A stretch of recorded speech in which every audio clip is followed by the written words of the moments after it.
been an interesting UFO Twitter week. We've had some phenomenal spaces. For this space, I've been really looking forward to. Imran, have you seen your speaker alert? I'm going to make an apologies now. My dog might join in the conversation in about 4 minutes. As soon as my family get home, the dog likes to squeal. So I have put her at the other side of the house, but if we can hear some barking, it's fine. Imran, how are you? Hi, good. How are you? I'm really, really, really well. I'm so glad the working week is over and it's Friday. Yes. A special day for us all, so we can relax, we can get into this fantastic conversation. And the weekend is here. We made it. Absolutely. I mean, it's a relief, isn't it? And especially considering the nice weather in the UK currently. So looking forward to it. I'm up north. It's been a bit grey and horrible. Oh. Yeah, but that's the north for you. Yeah, it is colder up there. but in some ways it's better, I guess, because when we get the heat waves down here, I mean, you guys don't get them as bad, so. I was in London and it was really warm a couple of weeks ago, and like just walking through the streets of London, I forgot because I used to live there. I was like, oh my goodness, it was like sticky. But hi, Faruq, you're in the space too. You know what? This was the photo finish, right? Because I was so pleased. I got a really easy job. My job, I drive all over the country. I go to, for aerospace and sort of biomedical companies. I got a really juicy one out of Wales into London done. I was on time. I was going to have an hour to chill. And then all of a sudden, the Friday traffic comes to haunt me, and it stole the hour from me. I got in, and I just literally got out the shower and did my prayers, and you were live. So. Oh, goodness. Well, you're here. We'll give another 30 seconds for friends and new friends to drop in. But I'm just so pleased that we can get together. I know that I've jumped into your spaces before and we've had some little conversation, but I think this conversation is really important. And I'm speaking to lots of different people from all different parts of this subject. And for me, this is the one space I've been really like, let's get into it. So we should probably just get into it, shouldn't we, chaps? So let's dive in. And hopefully I don't butcher some important words. Assalamu alaikum. Did I say it right? Wa alaikum assalam. You nailed it. Yes. Thank you. So that's kind of where I want to just start. So here we are. Tonight we're going to really enter maybe some new territory for some people, the intersection of Islam, the Jinn and the UAP phenomena. In my understanding, the Quran does speak quite clearly of the Jinn and beings created from smokeless fire who walk unseen beside us with will and intelligence and perhaps mystery. But for me, we look back over the centuries, Islamic scholars that I'm aware of, have discussed their nature, the ethics, the danger, and the reality of this. But I think what would be great about this conversation is hearing, both Imran and Faruq's background, and are we giving a new name to an ancient reality that's already been described in Islam? That's a question that has been poking me. So tonight's conversation, it's not about belief versus disbelief. For me, it's about deeper understanding, inviting the Islamic voice into this conversation, which, let's be honest, is more too often than I like shaped by Western frameworks. And I think all parts of the conversation should be taken into account. So I'm really, really excited and very honoured to have you both here. So Imran, I wonder if you could just formally introduce yourself to our listeners, and then we'll move over to you, Faruq. So nothing much to say, but my name's Imran Hussein. I work for a research organization called Sapiens, and have a MA in Islamic Studies and a BSc in Engineering. And one of the key topics I've been really fascinated about recently, especially over the past couple of years, is the UAP UFO phenomenon and how it may intersect with religion in general, but Islam in particular. So that's a bit about me. Over to you, Faruq. Thank you very much. I'm much less than Imran. He's, mashallah, God willing, he's worked really hard and he's got himself educated. I'm an uneducated man, officially. But I'm just a van driver from Essex originally, do you know what I mean? But now I live sort of West London. But my roots are Scottish, so my roots are sort of Celtic. And yeah, I've been, I would say, fascinated with the topic since I was very young. One may call me a lifelong experiencer. And I've seen some and experienced some very phenomenal and strange things. And as part of that journey, I sort of became Muslim many years ago, and I was blessed to be able to go study in University of Islam in Medina Munawwara, which is like the Cambridge, if you like, of the Islamic world. Obviously not to that sort of standard, but it's a very prestigious university. And there was when I formally wanted to study this particular topic, Islam and UFOs. So, and that led me to where we are today, the founding of a group we call IREP. We were hoping to get somebody to come in as a representative, just to have the name up here, the channel IREP, but we're just a research organisation founded by myself and Imran to investigate, research and produce, research papers on what the phenomena is from an Islamic lens, looking at the UFO world, and the UFO world looking into Islam. So we want to kind of educate Muslims and non-Muslims both ways. A lot of Muslims don't actually know about the Jinn phenomena, and of course, people in ufology, many of them actually already came to the conclusion, especially in the 80s. We had quite a few researchers conclude or come to at least a conclusion that the Jinn were part of the phenomena, but a lot of people don't. So that's kind of like we're a two-way street. Yeah. I love that, and I'm so honoured to have you both here and have this conversation, because it really is important. And especially in our country, our climate, where our religious beliefs are often pitted against each other, which is disgusting and awful. And it's great that we can always find commonality and conversation and kinship. And it's really, really important. And I just really wanted to put that out there. And Faruq, I think me and you have kind of touched on this before. It's our hands together approach in all things, and I'm hopeful this conversation really outlines our togetherness. So let's get into it. What are the Jinn according to Islamic theology? Now, what is Jinn? Whoever wants to take that question. I'll let you take that, Faruq. Faruq, what is Jinn? Sure. Just give us a whistle-stop tour of Jinn. Is it the Jinn or Jinn? Am I saying it wrong? No, you're saying it right. Jinn. Jinn. Jinn. Yeah, Jin. We keep it simple. Some people will spell it with the D. And I actually, a young lady once online, she kind of had a big go at me for not including the D before the J. So, but yeah, the Jinn, essentially, I'll give you a bit of a comprehensive answer if you don't mind, Tariq. So the Jinn, actually, the word Jinn is derived from, the unseen. That the association of the letters J and N in the Arabic language often refer to unseen things, like it refers to like the womb, Janan, but Janan, I think that word is the J and the noon again, the J and the N sound, as well as their Jannah, which is paradise, which is unseen, as well as Jahannam, which is the hellfire, which is also unseen. So the word itself, the Jinn, it means to conceal or to be concealed. So it's something which has a mystery to do with it in the actual essence of the name. But what are the actual Jinn? That's a great question. They are, to be honest, it's a very comprehensive name of a phenomena that does a lot of different things. So the name itself, in Celtic folklore, you have the Fae and the fairies. I'm from Irish descent. We know them Fae very well. Oh, yes.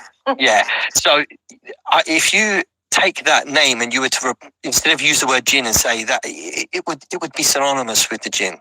It's a very but the specificness of the Jinn is like, and this will get into things we're going to talk about a little bit later, I think, Holly, but the Jinn themselves are a pre-human civilization. They are much older than human beings. They were here before the human beings were. So they predate us. They have society like we do. So they get married, they have children, but they just live in a dimension right next to our own.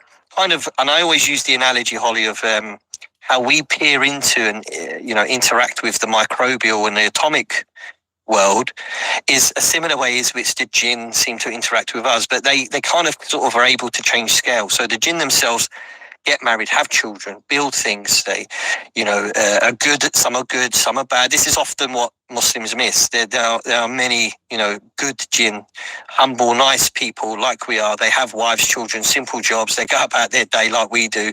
But it's generally the ones that we hear about, or the interactions we hear about, are the very negative ones.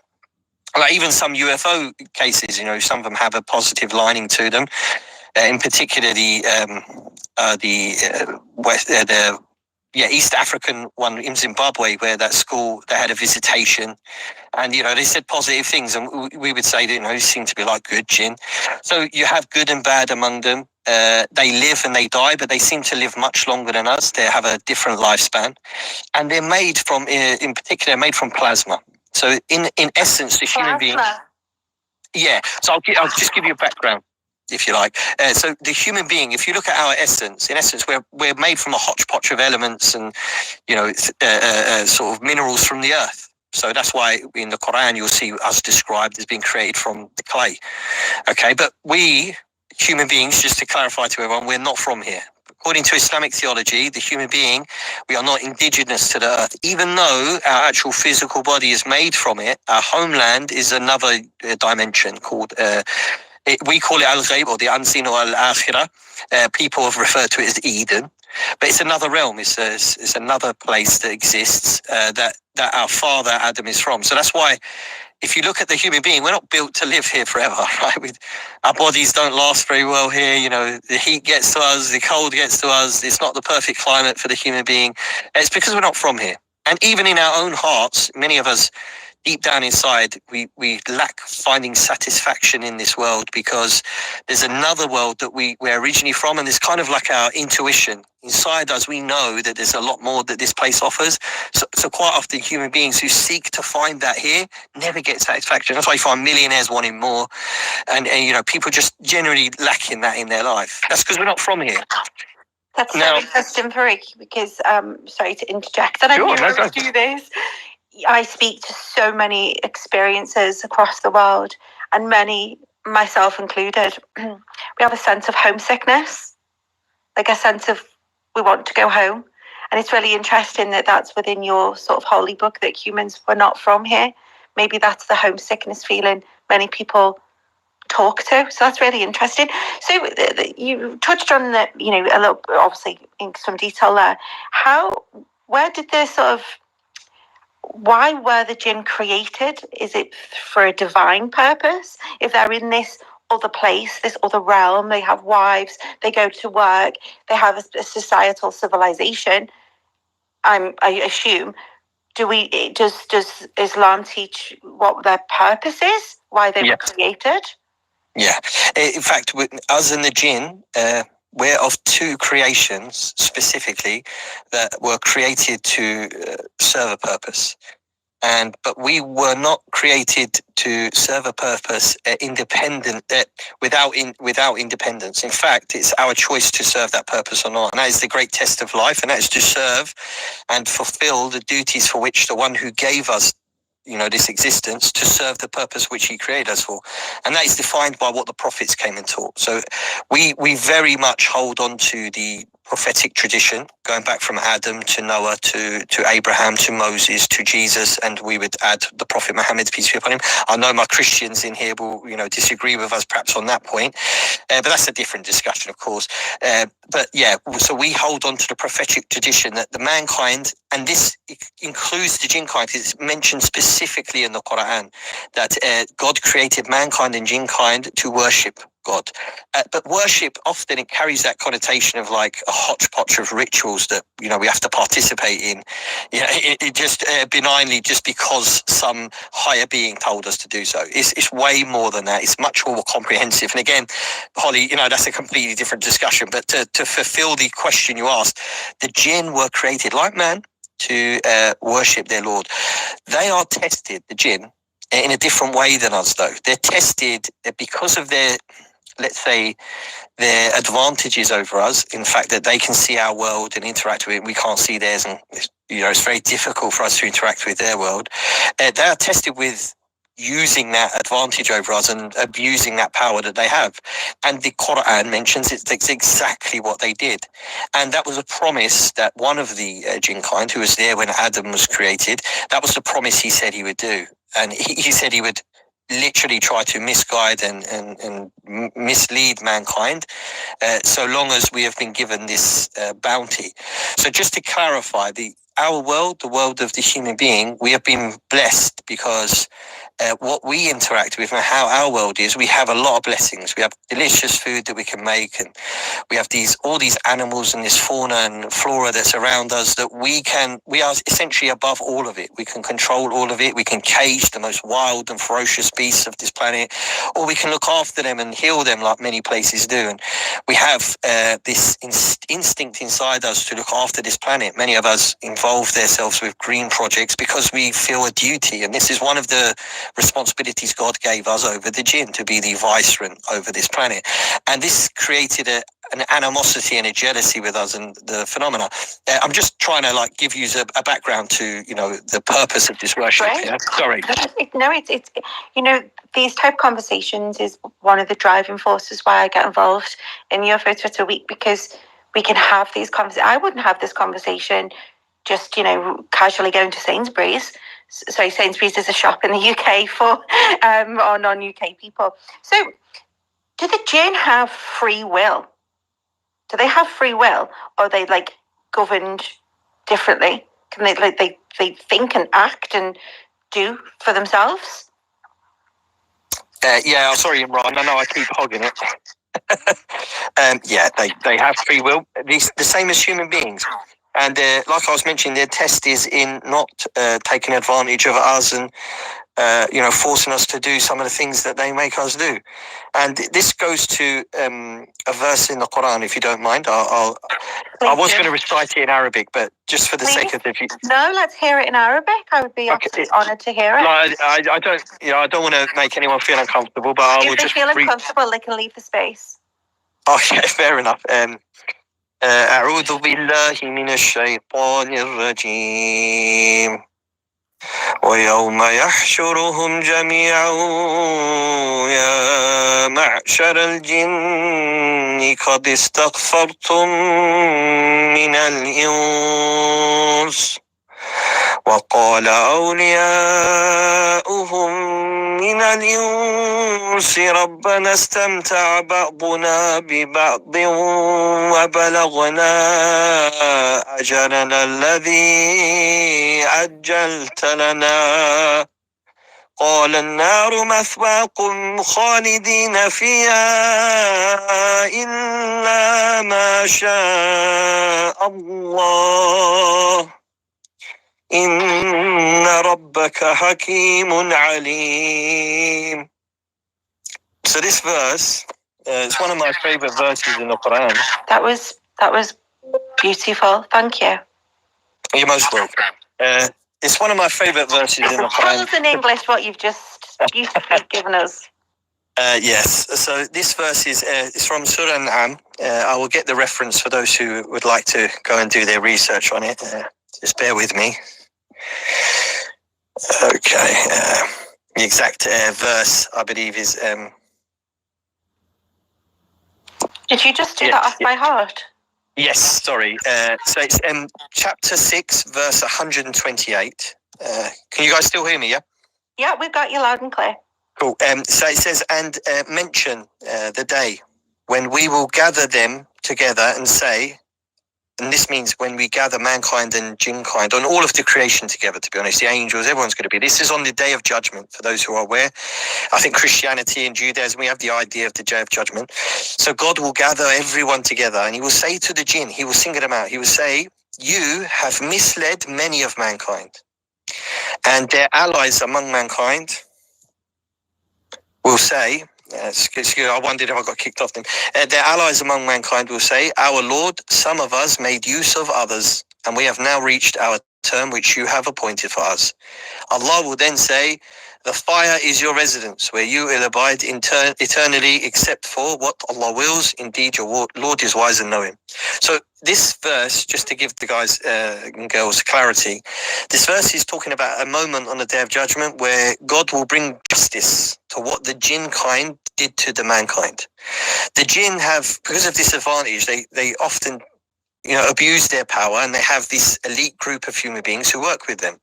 So when Allah chastises the jinn, that elite group of human beings who work with them, we call them magicians, but they're not like the local village magician and sages who used to pour potions. We're talking about, the Aleister Crowleys and people much higher up than that, to be honest, who operate at the upper echelons of the elites of the world today. And these are the ones I'd say that, Matthew Brown referred to when he called the elites. We're talking about these guys. They will step forward and they will say, yes, some of us made use of others. This was a mutually beneficial agreement that they had. And then Allah will say, for that, what you did, for the betrayal of mankind, for the lying and the cheating and the misguidance deliberately, because what they get out of it is this sort of technology and the to be the elites, to be in control. This is, why we can't get this out and why disclosure is so difficult. It's because of the elites. They're the ones who are holding it back.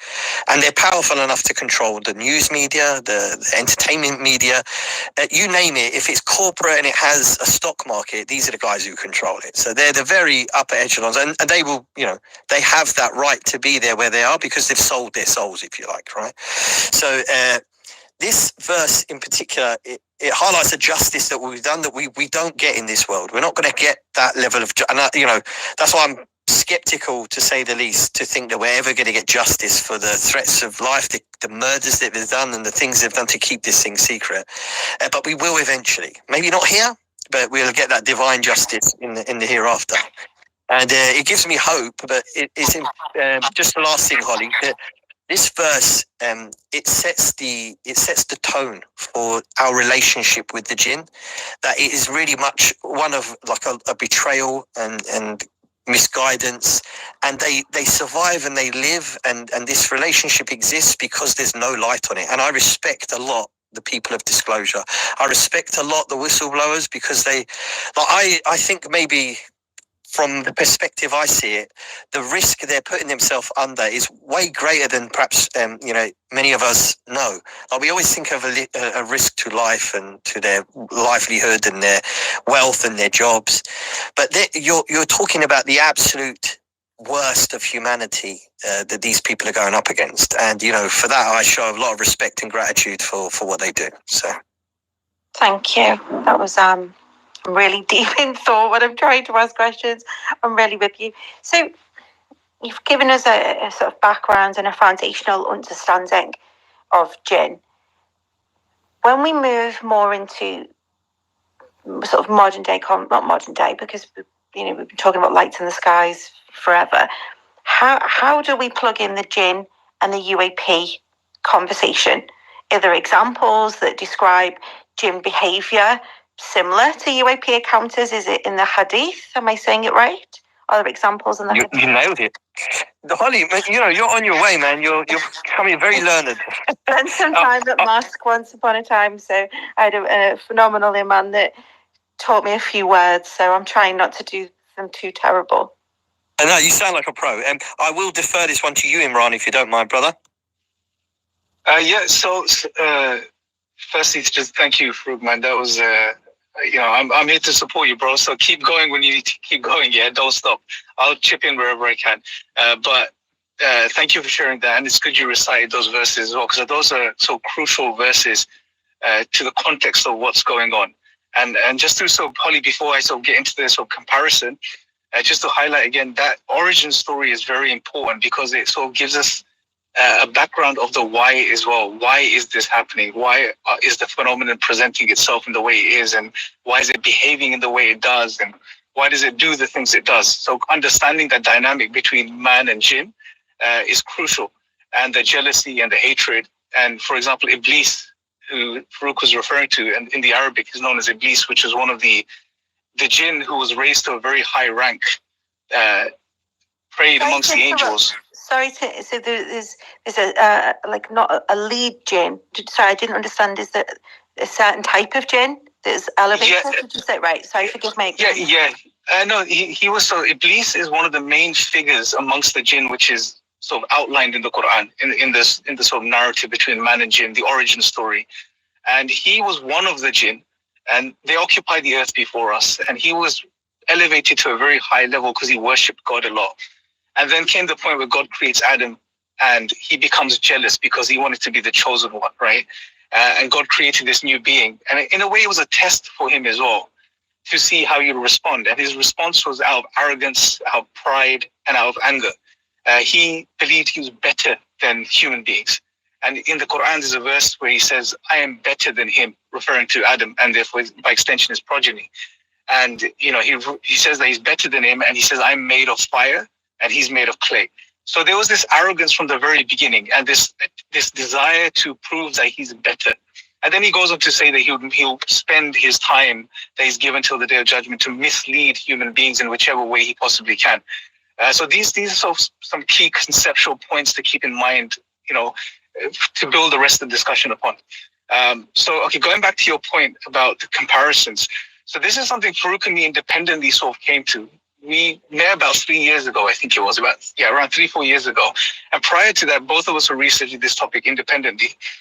And we came to this sort of realization when we started to look into this phenomenon that, hold on a second, there are some stark and clear similarities between the jinn and the UFO phenomenon. And these similarities became so apparent that they were very hard to dismiss. There's this old sort of adage or saying where, if it looks like a duck, swims like a duck, and quacks like a duck, then it probably is a duck. So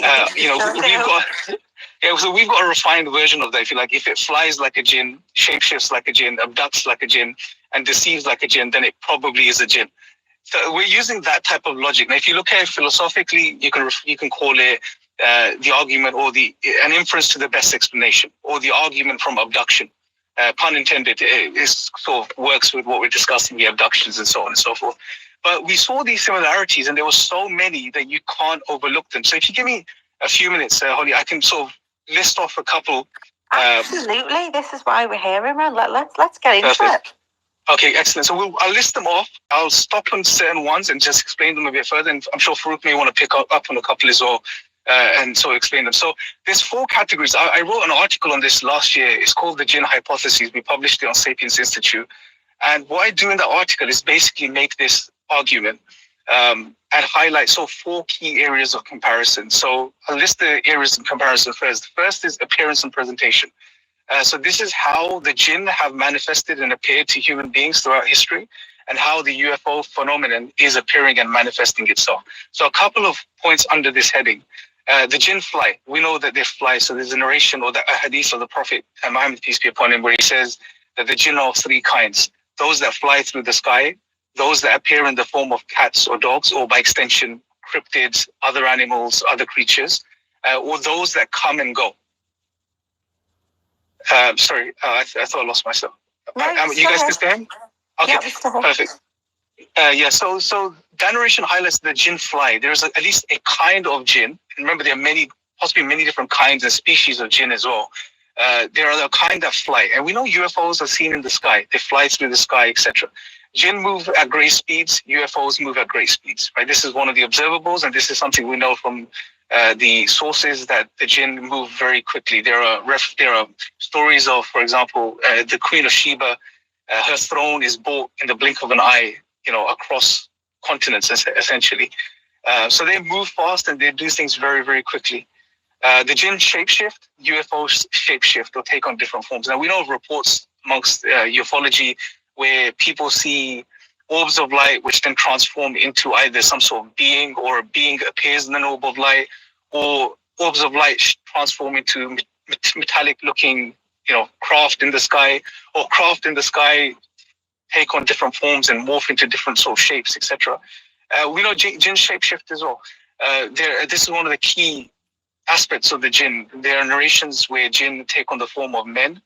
They can take on the form of human beings. They can take on the form of potentially inanimate objects, of animals, of other creatures, cryptids, half human, half animal, etc.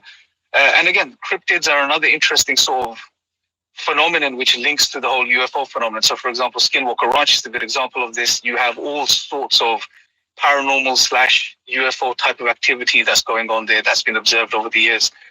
The jinn appear and vanish, UFOs come and go. So again, this was in the narration that the jinn, one type of jinn are those that come and go.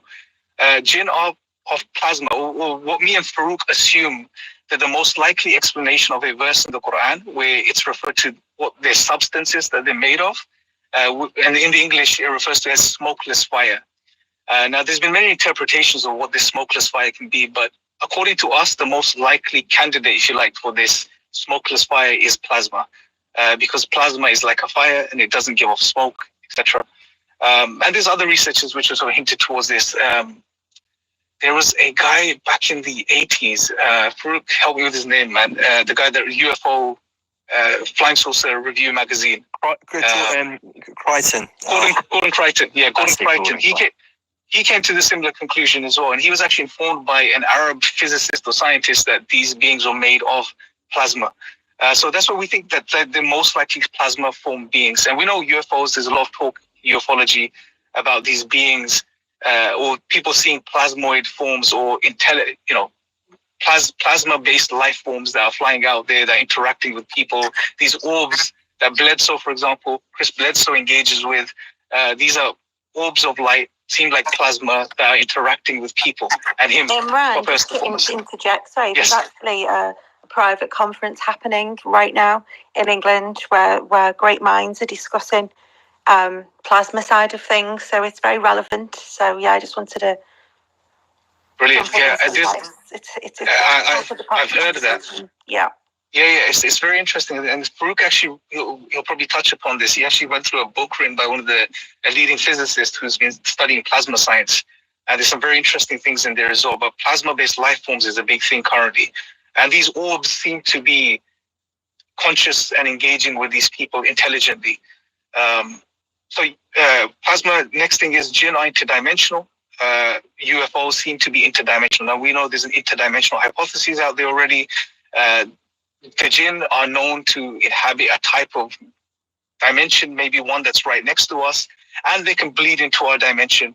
And we were discussing this the other night and really got deep into it. Maybe not for this space right now, but the way they function, they seem to be able to traverse between these dimensions.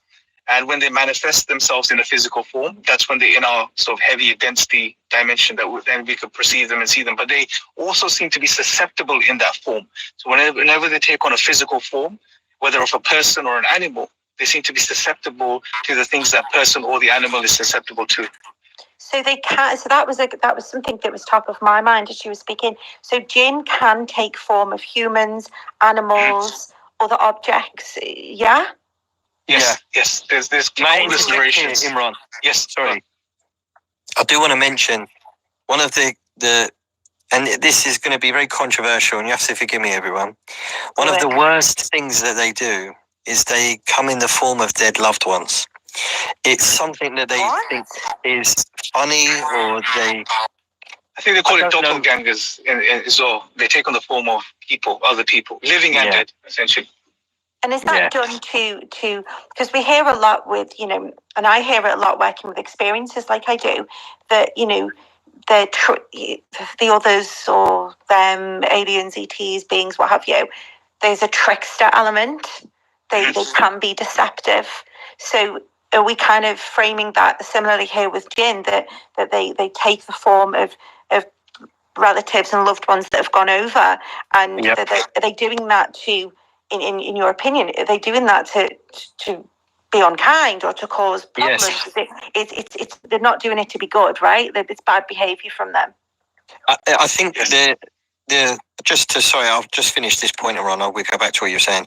The problem, the evilness of to something do that for us is so callous and disgusting. But I think from their perspective, they do spend. Like each human being, according to our hypothesis, each human being has one of these that sort of associates with us throughout our life. They come and go, but they get to know us, and they know some of our proclivities and the way we speak, our accent, and they can mimic that. We as humans have a jinn attached to us or around us? Yeah, it's called a qarin in Arabic, but A it qarin. comes and goes, so it's not there permanently. Sometimes Right. people get misconstrued and they think that this jinn is literally all the time next to you, watching everything you do, but they don't. But they come and go, and they try to influence you at key points in your life. They'll be there, and they go and seek reward for that, for the evil that they do. It sounds bizarre, but it's kind of like, a lot of people don't believe in magicians, so why would they drink animal blood and do these things and behave in a weird way?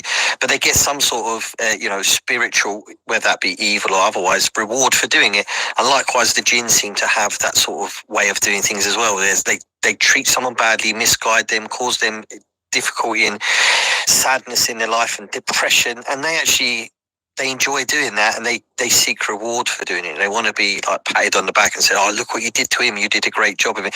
This is something which us humans, not all of us, but you meet some people like that who are very evil, who just love to torture. They do evil things to people. They tie them up. You hear the stories, right?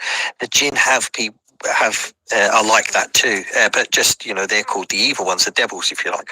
But the key thing I wanted to mention about them taking the form of human beings, they can mimic sounds. They know information about their life. So often someone go to a medium or a soothsayer, and all it simply takes is that companion jinn to give information, and it's very reputable. It'll seem like it's coming from the very same person.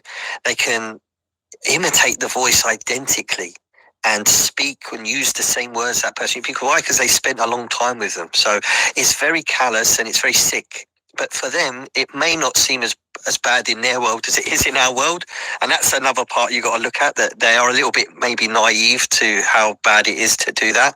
And they might find it funny to bring this, say the voice of a dead mother in a room, and the person hears it and they're like, "I heard my mum and it was definitely her voice," and they just think it's funny to them to do that to you. Or they'll put the smell in the room. They're very strange creatures. They're not like a human being. They can mimic smells and things like that.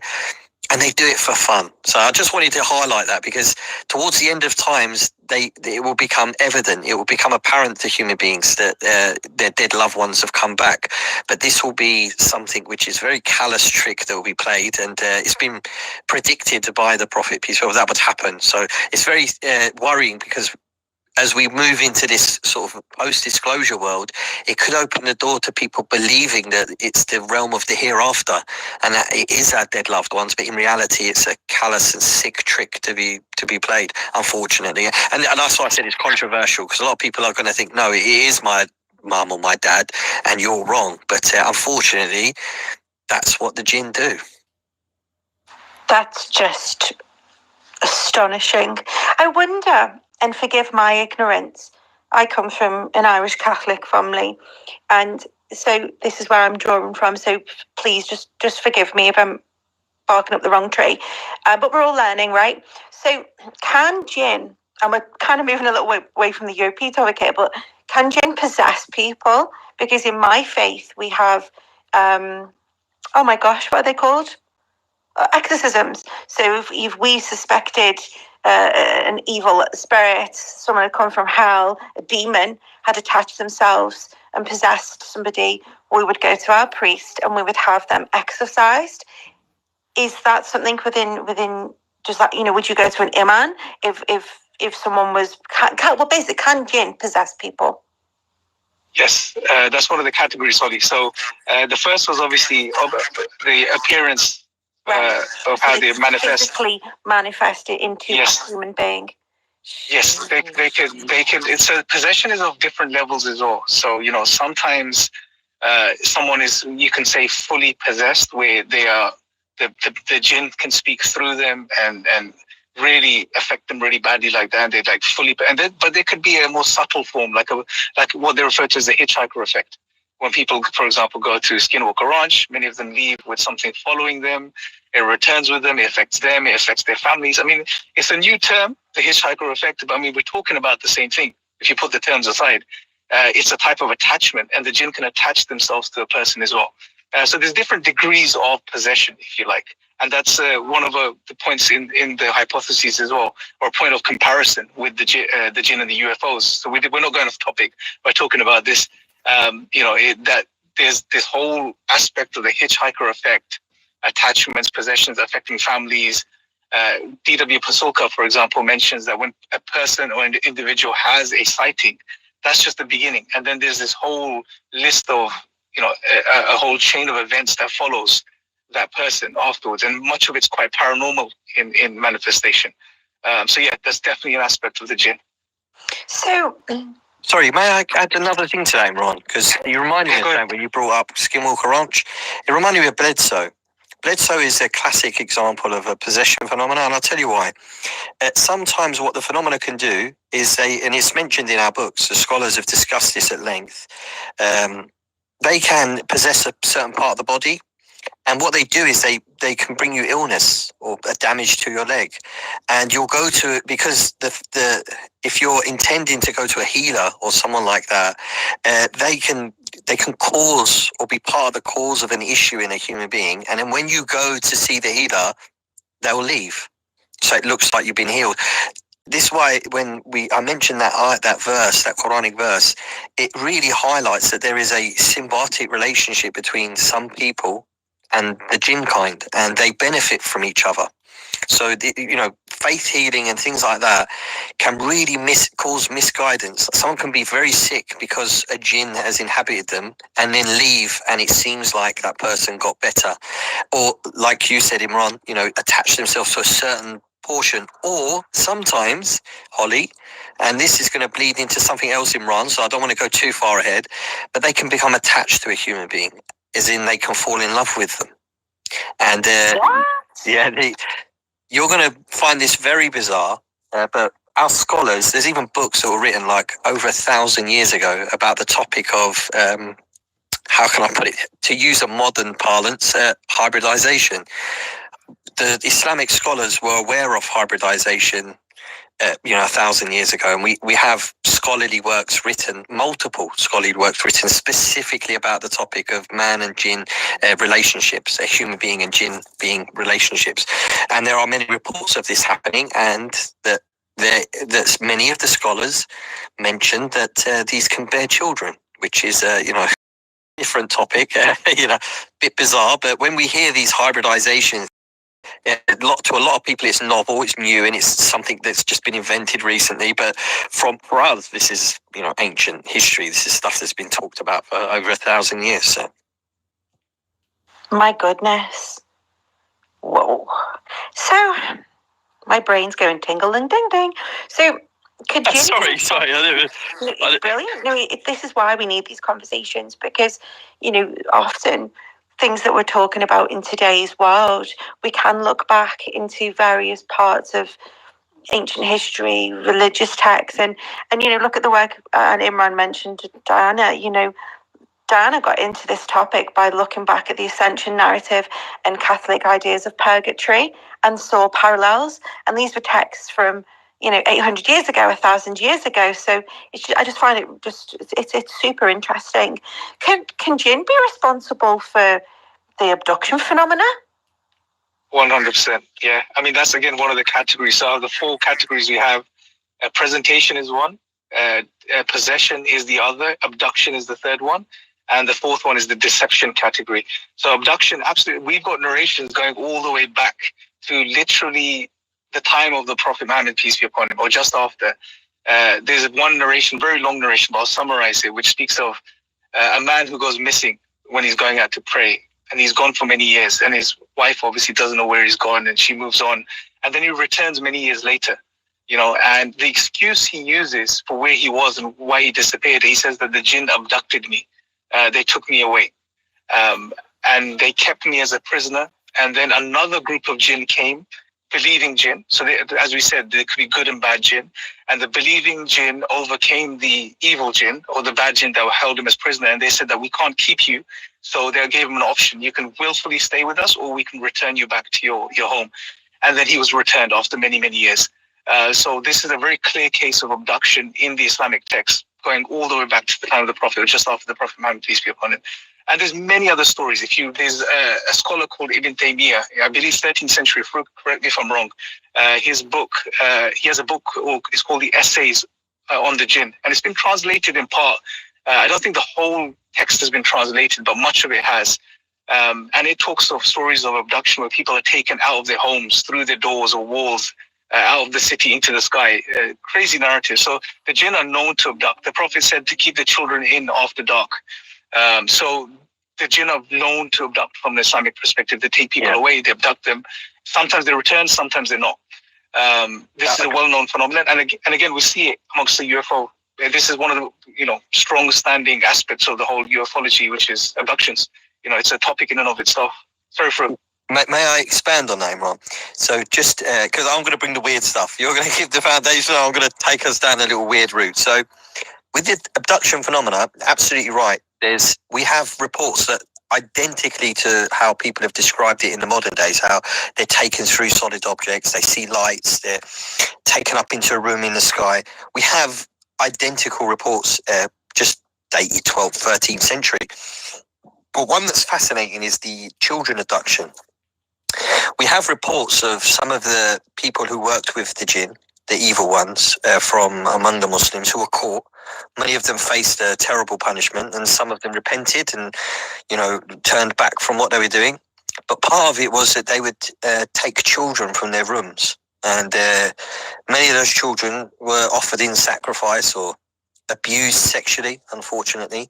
And when you hear things come from like the Psionics program where children are put into stress positions, if you like, and they don't really go into details, but we've heard of what have happened in some parties and things like that, not necessarily directly associated with psionics, but taken into these sex magic rituals. Children have reported these things happening and doing things to children are absolutely abhorrent. These things happened with regard to the jinn, and the jinn used to command it.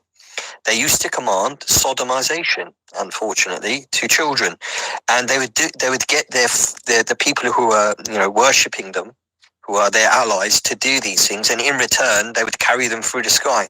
And we have reports of this happening. There was a man who used to be carried through the sky in like 13th century. It sounds bizarre when you read it. It's like it was a well-known phenomenon. Everyone knew this dude who used to fly through the sky, and but people used to think he was a holy man. But in reality, the people of knowledge, people of religion, they understood this guy's an evil guy. And most of the time, comeuppance would come to them. They'd get caught, they'd get punished, or sometimes they'd meet a righteous man, and that righteous man, the jinn would be afraid of him, and they would abandon him while he's in the sky, and he would fall from the sky. So there's a lot to be said about the abduction phenomena, but in particular the abuse that would happen to children. And I don't want to speak of my own experiences from abduction, because I had a dream, a very strong dream when I was younger about being abducted. And I had a dream as an adult maybe a year or two ago, when I was really heavy in researching this topic. And in that dream, a very well-known figure who claims to be working with and friends with the phenomena, in my dream, he was going around abducting children from their room using a UFO. And I just had a dream about it. And then when I woke up, I was, adamant that he was probably doing that. And we have like Jack Parsons and other people who are obsessed with this sex magic and sex rituals. I'm sorry if there's children in here. Forgive me for mentioning these things, but it is associated with the abduction phenomena, that they would literally kidnap children for these evildoers to pleasure themselves with, in order to. It's kind of like once you're in that group, you have to do the sick things to stay there, otherwise they're going to kill you. Many of the people who were caught would say, look, I had to do these things, otherwise they were going to kill me. So sometimes some human beings, they get caught up in it and they want to get out, but they're stuck. It's either you participate in the evil or we kill you. And, quite often people just participate. Sorry about that. It's all part of the conversation and what we're unpacking. It's mind-blowingly, it's abhorrent, of course. So, are humans capable of forming pacts or agreements with jinn? So say, for example, someone's gone off the deep end, they're not filled with faith, they're not filled with goodness, they're feeling, they've got evil in them. Can they make a pact with jinn? Can that happen? Can they work together? This is unfortunately there's two ways to look at it. There's quite often there's a very naive understanding. So there's people who have positive experience.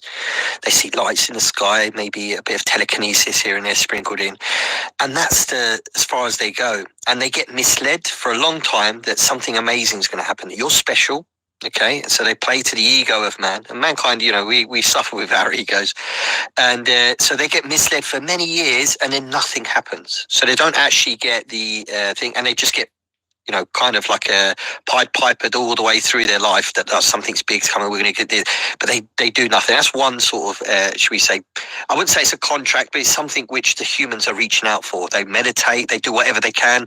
If they're told to go to a hill, they'll go to the hill and nothing will happen, but they say, no, they're testing us. And you can read this especially in the 50s, a lot of these sort of UFO cults came about, and quite often they ended up being nothing.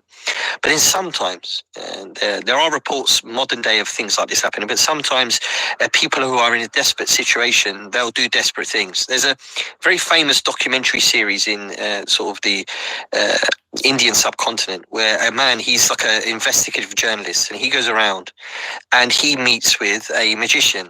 Now, quite often, even in this series, you see the fake ones who aren't in contact with anything. They just make up nonsense and charge people for a little piece of paper with drawings on it, yeah? But every now and then, the guy would come across the real deal. And one time he did. And he met a guy, and this guy, his thing was that if you wanted him to do magic, you had to bring a cat. So he'd say, like, bring me any cat. And cats are beloved in Islam. Like we love cats. And so you'd have to bring something that's like, a lovely, cute little kitten. And what his job was to do, he would have to boil it and eat the flesh. What? And it's sick. Take the bones and put them in a particular area in the jungle area or the woodland area in the forest. And he would put them there. And these things, it sounds strange, but what they eat is the opposite of us. So if we eat the flesh of bones, the bones that remain, it's kind of like the negative energy that's left is what they seem to consume. I don't fully understand it because their world, we don't know everything about it, but they eat what we leave behind off the bone. So if we leave a bone, like antimatter, like when we can shoot, like we've got the chicken leg, and then when you eat it, the energy of what was of the leg of the chicken still remains. It seems like something like that. They're able to consume it, or they like to do this. But anyway, they would have this dude boil cats and then drop the bones off in a particular area, and in return, he would be told information for people. So like they would say, that person's cheating you, that businessman over there, he's doing this. And so people would come to him and say, look, I want to know what my wife's doing when I'm not, people who are jealous. And then the jinn would retrieve that information for him. And he would get paid for that. But when he was caught by these guys doing this, he said, I want to stop doing this. I want to get out of it. And he just kind of fell into it. He said, one day I was desperate. Someone told me to go to that woodland where he drops the bones. And he goes and sit there, and he didn't describe exactly what they made him do. But he went there, and eventually a shadowy being or whatever it was came. And then they told him to bring him a chicken, which he did. And then after that, they had him start doing these cat things. And in return, he became wealthy. But he didn't benefit from the wealth because he had to constantly sit in filth. They have you urinate and defecate. Generally, not all the time. Like I said, there's two different types. There's the one where they string you along, and then there's the one where they get you to do depraved things. The worst one I ever heard, Holly, and this is the one I'm just going to mention in brief because it is disturbing, was a guy who was living in a wealthy country and he was being deported back to his home. And his family stumped up a lot of cash to get him into that country. People who are desperate in foreign lands, they do anything to have a chance at building their life, right? And we can appreciate that. We live in luxury here in the UK, but if we lived in a foreign land where there's no money, we'd do anything to, make our lives better. So this guy gets to this country and he's going to get deported. So he became very desperate and he went to someone who was doing really well. And he said, look, I'm getting deported. Tell me, I'll do anything. Help me. I want to get out of this. He said, right, go to this particular cave that was well outside the city. And he said, sit there and say a religious statement over and over again, 100,000 times. But if you need to go toilet, like we or, number one or number two, do it where you sit. And he did. And this is humiliating. You don't remember God and mention, the prophets and talk about religious things while covered in fecal matter. But that's what he was told to do. So he did it. Nothing happened. He went to his friend the next day, he goes, I did it, nothing happened. He goes, do it again. And the whole week he made him do that in the cave, yeah? Then on the last night, he said, instead of saying a religious thing, say there is no religion. He said say something disrespectful, and he did. And he sat there all night, and he said, and come about right at the end of the night, in the last part of the night, 2, 3 in the morning, he said, an odd shadow came in, and he said, what do you want? Like basically, it was quite abrupt with me. Like, what do you want? And he said, I want to do better in life. I want to stay here and I want to make money. And the thing said, bring me a chicken. And that was the third thing he had to do. The next day, come there, do the same thing, sit there, defecate, urinate, bring a chicken. He had to cut the chicken for it. Then it told him that you have to attend the religious ceremonies, but in a state of filth. And he would do that. And then his relationship started with them. So you see the two halves here. You see the one that's stringing people along where they're desperate for some sort of, like, even to see a light in the sky, people get excited over, I've seen some guys on Twitter and things like that. They see a few, orange lights fly over the house. They're like, dude, they're on it. And the jinn don't really have to do much for them. Why? Because they've got these people in the tips of their fingers. But the more desperate, and, some people will, they will look online and they'll see these black magic rituals and these shamanic practices where you bring animals. Even movie stars have reported this, Holly, and some of these big singers have said we have sacrifice rooms in our house in order to have successful albums. Beyonce and others are well-known witches who will help you sell your albums by doing sacrifices. And it has been, I will say, unproven, but it has been said that human sacrifice is done for success in Hollywood and success in the music industry. So with that in mind, Holly, there's kind of two lines. There's the desperate ones who are happy just to see a flickering light, and then the ones who really getting deep, and oftentimes, Holly, they regret it. Sorry, I went on a tangent there. No, it's all relevant to the conversation. So ultimately, or maybe that's the wrong word, so we've got this civilization, a societal structure of jinn that are interacting, influencing, deceiving, being basically really shitty and evil. That's been happening. Does Islam teach us that we have jinn? They're over here.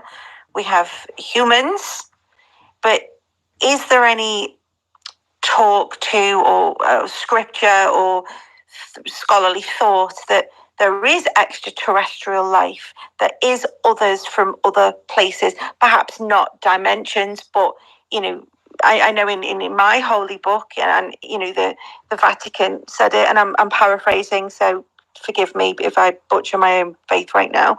The Vatican said that they would bless extraterrestrials as because God is the creator of everything in the world, the galaxy, everything.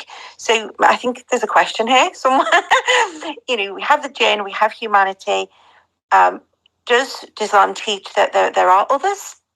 Yes. So so this is one of the things we've always mentioned, that yes, we're positing the jinn hypotheses, but it's not because we're theologically constrained or forced to do so. It's a very important point, because we try to be as objective with this as possible.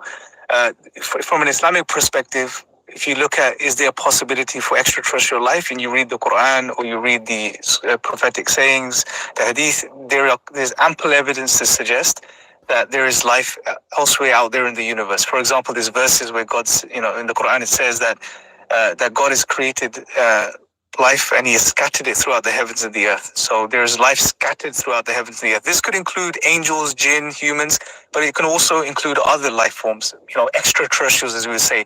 And when we say extraterrestrial, what we're saying is beings, biological beings of some form on other planets. That's a possibility in the Islamic tradition.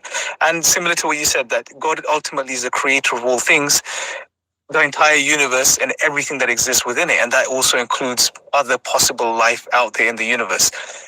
However, when you look at the evidence at hand, what we know of the UFO phenomenon, and you look at what we know of the jinn, and you sit down and do a comparative study, it's like I said, it's the inference to the best explanation. It's very hard to, and on top of this, when you consider the work of people like Jacques Vallée and others who have strongly suggested that what's going on is an extraterrestrial. And it seems to be the dominant sort of idea currently is also that sort of crypto-terrestrial, interdimensional type of hypothesis seems to be stronger right now. And the work of other researchers like Gordon Crichton, Rosemary Ellen, and so on.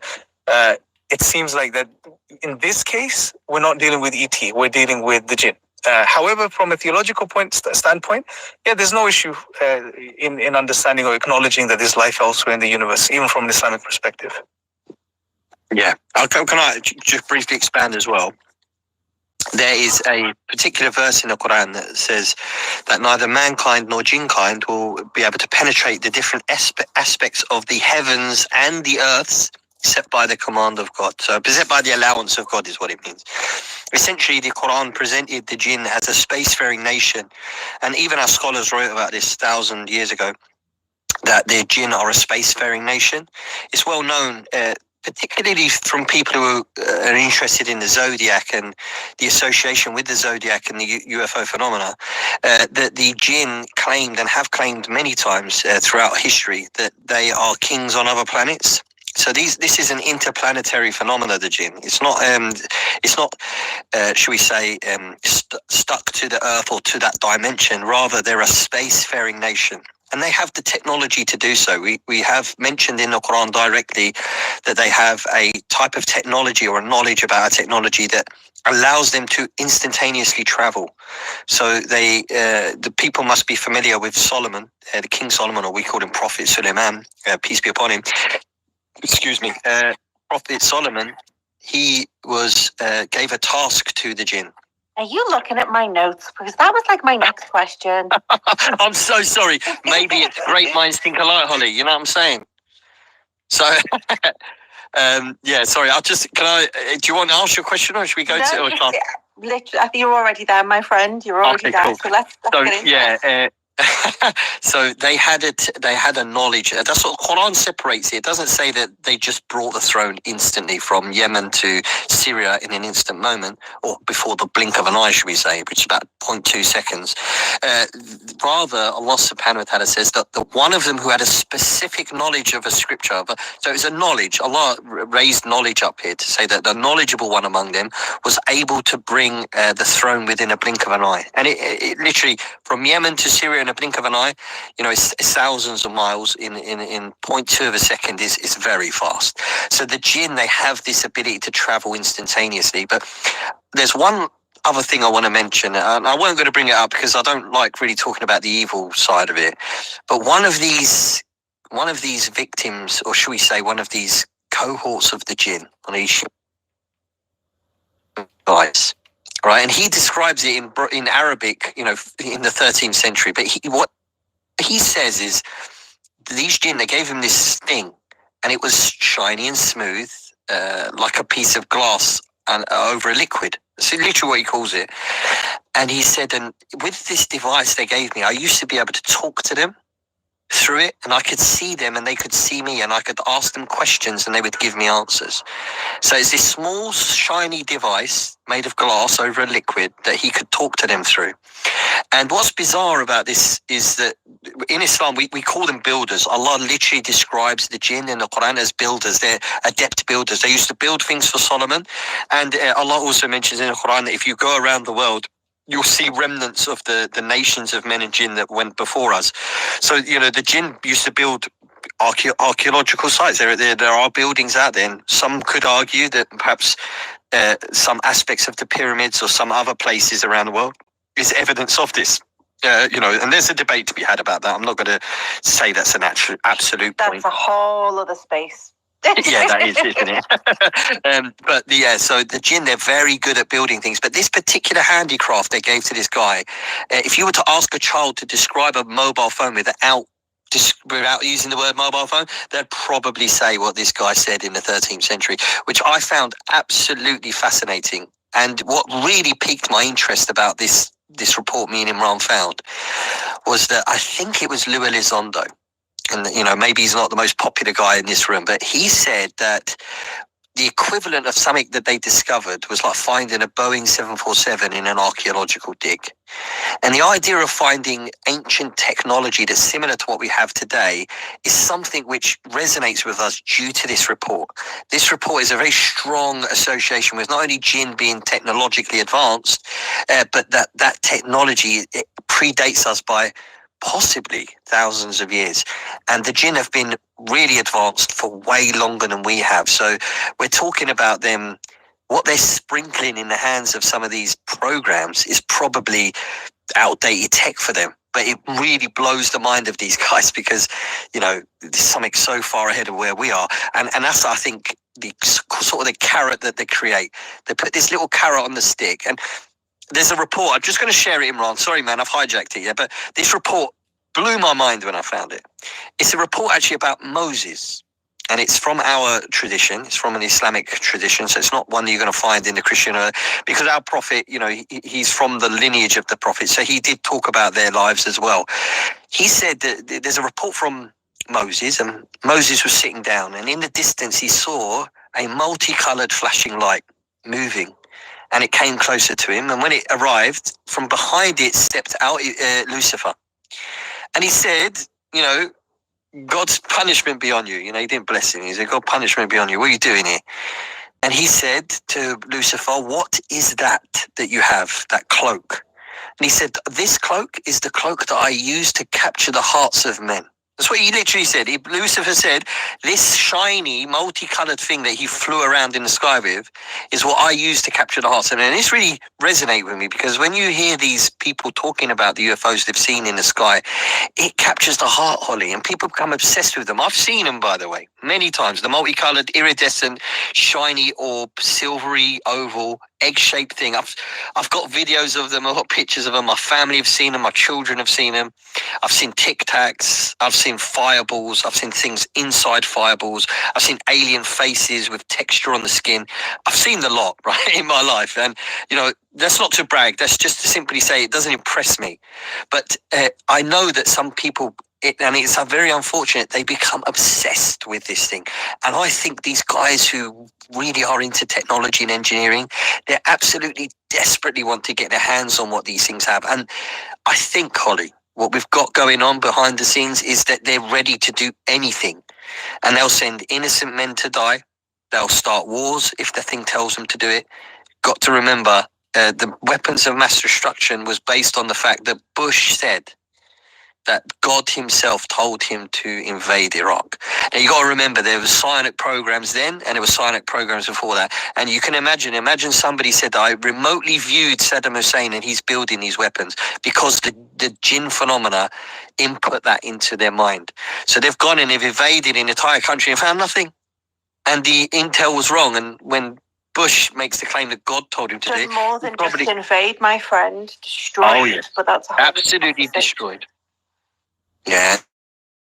And the children is like, I don't want to get into that side. It's very sad what happened over there. But if you just imagine for a second, I'm not saying it's the reality, but just imagine it for a second that what Bush said about it being from God, or God told him to do it, is because it was based on these programs that claim to be in contact with quote unquote gods or lesser gods or whatever, however they describe it. And it was them who said there was, weapons of mass destruction because they remotely viewed it. This would never get out, Holly. The documents pertaining to something like that would be buried and burned. You'd never hear about it. But it is interesting nonetheless. So yeah, I know I tangented off there, Hall. Sorry. No, absolutely not. So you touched on the word, and I'm not diminishing what you've just said because it was very powerful, and it's certainly going to give me a lot of food for thought. You just touched on psionics, and it's a phrase that has been around for a long time, but it's been, with Skywatcher, and it's just in the conversation now. What is the sort of Islamic view on summoning or psionics or remote viewing, all of these psi type things? Is this, what is the Islamic view on that?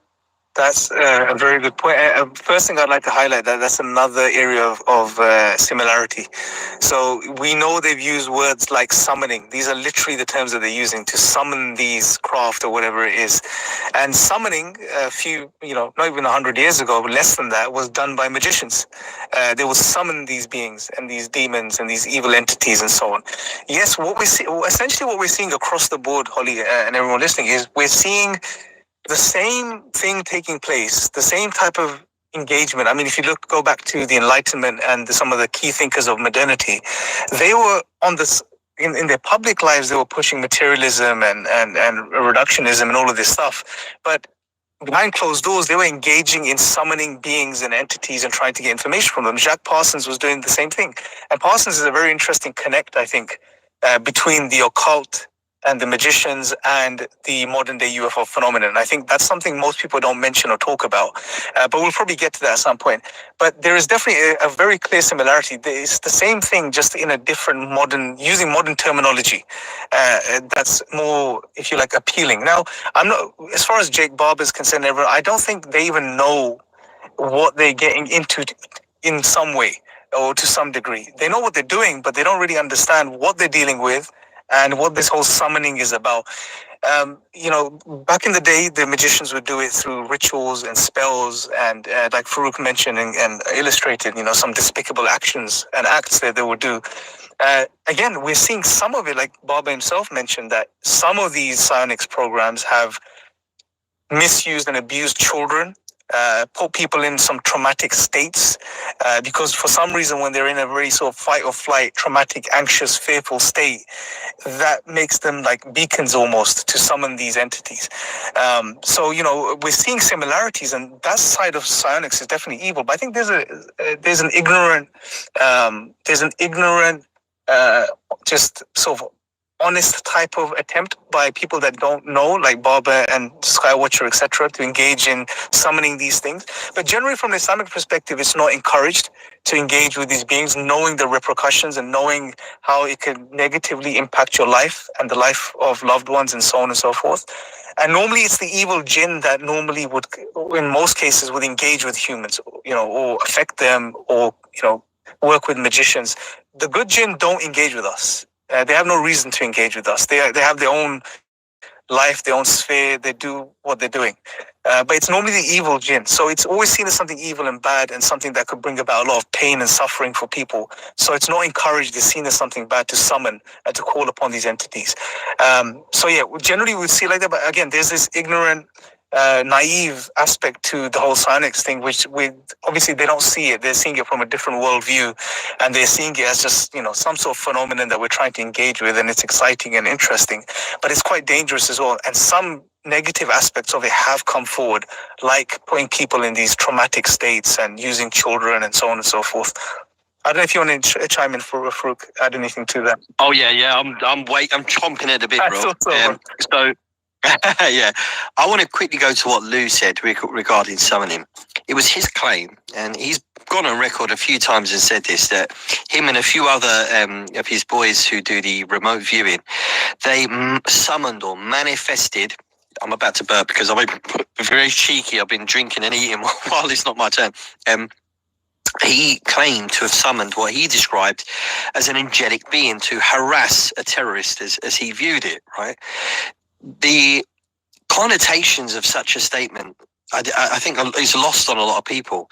Most people probably don't believe that this even happened, but it calls to the level of what's the right word in saying this? I don't want to be rude, but it calls to the ego of the people in these programs. They believe that they are the righteous warriors of God, summoning angels as if angels are there for the beck and call of man. I mean, I don't think any of the major religions have this, that the angels submit to mankind. They submit to God, absolutely. But in Christianity, Judaism, I believe, definitely in Islam, but I believe certainly in Christianity, I'm not that well versed in Judaism, but I'm fairly sure that they're not at the beck and call of human beings.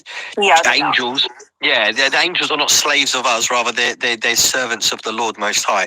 So they have this idea that they were able to manifest an angel to harass this guy. What we actually found is something completely different. What we found is, and I've spoke about this, and me and Imran have pondered whether or not to sort of go into this topic, but I'm kind of overruling here, and I'm going to mention it.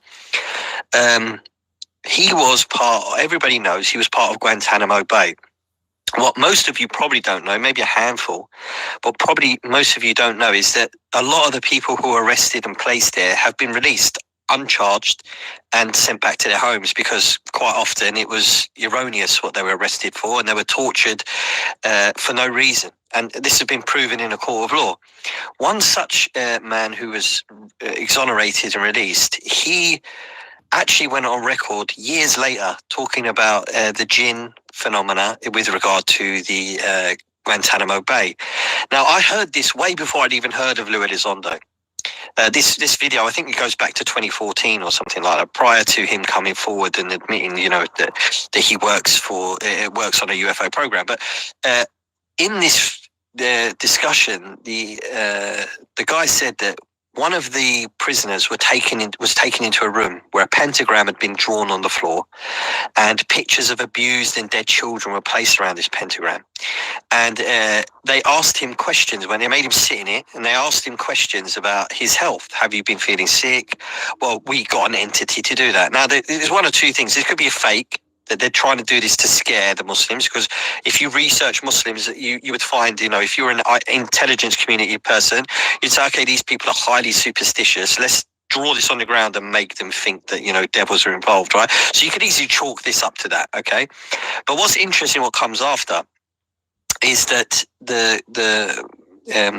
man who witnessed to these events, he said that strange things happened while they were in Guantanamo. One of them was that people used to feel they were being attacked by something unseen, being kicked and punched and harmed by something unseen, and it was a running joke, like in the community. They said that, oh, the Jinn are attacking us, and they used to have strange dreams about being at war with Jinn. And what I found strange was years later when Lou comes forward and says he was the head of Guantanamo, in particular wing that was doing the most strange and ferocious questioning tactics on the people, that he then goes ahead and says we were summoning things to attack these people. I think that this being corroborated by that man saying that the Jinn were attacking people, it rung alarm bells. And I think that this goes to what you said, Imran. Sometimes I think because the thing works, because the remote viewing and these type of things seems to be effective, that, you know, using this phenomena as a way of doing things, that they don't know that this is wrong and evil and you shouldn't be doing it, and it's been forbidden by the one above all else. The Lord above all else doesn't allow human beings to do this, and it's been forbidden. That's why generally these tormenting and using these things, it's wrong for us to do. And I think Lou and these other guys, irrespective of, you know, whether it's right or wrong morally or in front of the Lord Most High, and they do it because it's beneficial to them and it serves their purpose. And I think these programs, like you mentioned about Jack Parsons, Imran, and the summoning that goes on there, they will do what it takes. If they find an ancient tome that says, you know, cut a frog's leg, boil it in this and pour blood of that, the IC will try it. I'm telling you, the intelligence community have no boundaries, because their job is to, quote unquote, as they see it, protect the Americans.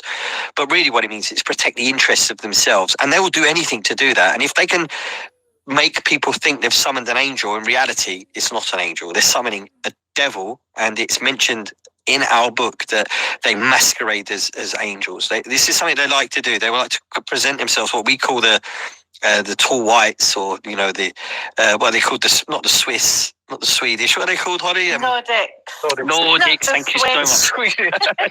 Not the Swiss. The Swiss. I'm so sorry, guys. It's the Nordics, right? The Nordics. Right, you are. They often present themselves in that way because it looks like an angelic form. And on the Day of Judgment, this mentioned in the Quran, there will be some human beings who will complain. So why are we being punished when we used to follow your angels? So Allah will question the angels. It's mentioned in the Quran. And he will say to the angels, was it you that the people were worshipping? So Bledsoe, he says it's angels, right? Or he says that these are, you know, holy figures and religious, godly figures like angels that he's visiting. So God will bring the angels forward and say, was it you? And the angels say, no. God, we didn't act outside of your remit. No, it wasn't us that they do.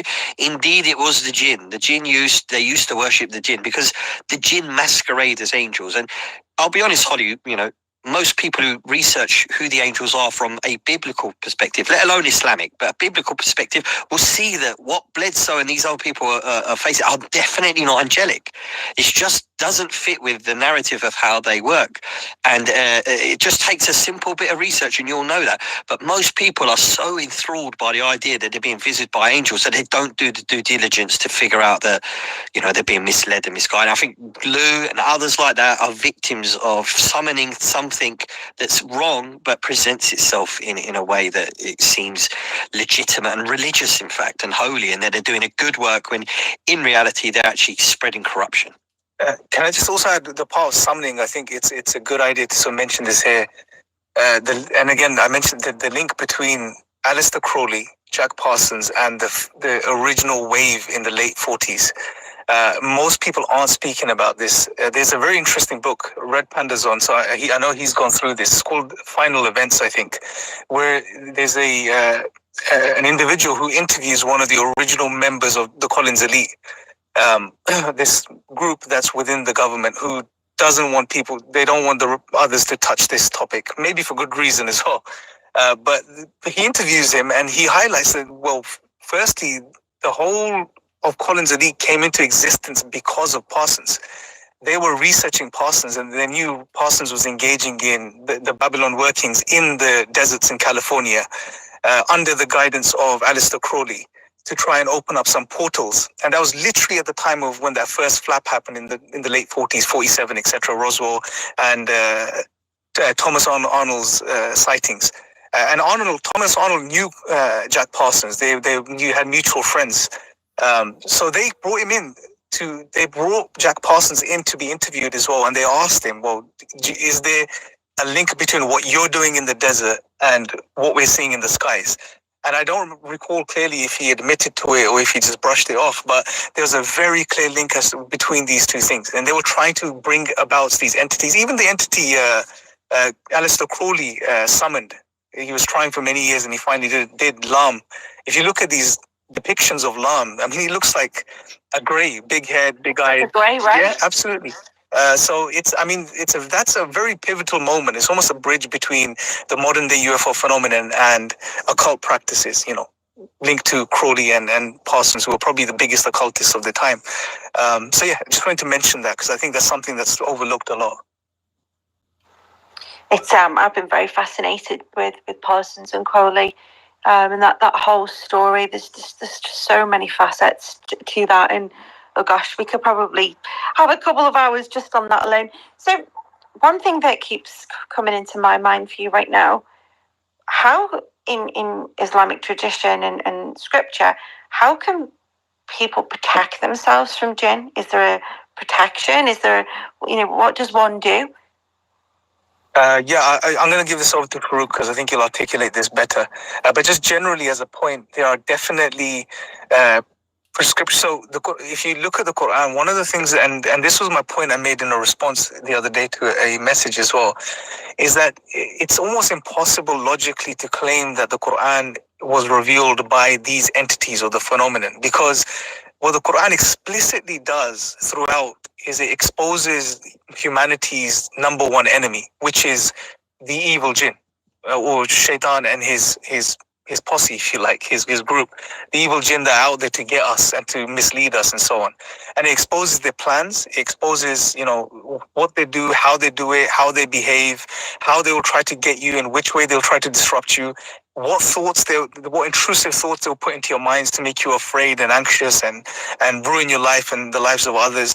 So the Quran throughout does this, right? So the way, I guess, in response to your question, just briefly, and I'm going to go to Faruq because he'll give us specifics, but it's multi-layered. The first way the Quran helps to protect us against this phenomenon or the evil aspects of this phenomenon is by outlining what it is, where it came from, why it hates you, and then how it tries to get you in this life, how it tries to mislead you. And then it will go to, there are specific prescriptions and certain passages you can read, even just reciting the Quran or playing it in the vicinity that's affected, or if your home is affected or if you're affected, just playing certain passages of the Quran is a way of eliminating this stuff. And obviously generally just drawing closer to the divine, to God, it brings about protection as well. The 5 daily prayers that we pray as Muslims, those are a form of protection as well against the evil jinn. So yeah, those are some generals, but I think Faruq may want to go into some specifics in regards to this as well. No, you did a fantastic job, I think. What I'll add to that, it's not much really, but something important. You'll find that there's two sides to this, because there's a way of being misled. So the jinn can actually behave in a certain way to make you think that you've scared them off, but it don't actually deal with the underlying issue. So someone who's suffering, and there's a young lady actually we tried to help, and I haven't spoke to her for some time, but she was in Australia, and her and her children, she erroneously was listening to one of these speakers who encouraged the people in the room to, try and reach out, excuse me, to the jinn, meditation and thinking about them and calling out to them internally, like spiritually. And it did bring about a reaction, but that reaction was unwanted. And this thing was harassing the house. The children were scared and she couldn't get rid of it. So we advised her to play the verses of Quran. There are particular verses that were revealed specifically, and I'm not that well versed, Hollywood, but I'm not sure if there is any particular verse out there in the Bible or in the Jewish scriptures that is specifically there to ward off evil spirits or evil jinn. But there, in the Quran, there are actual specific verses that were revealed specifically to help protect us from these things, because they're real and they're a nuisance.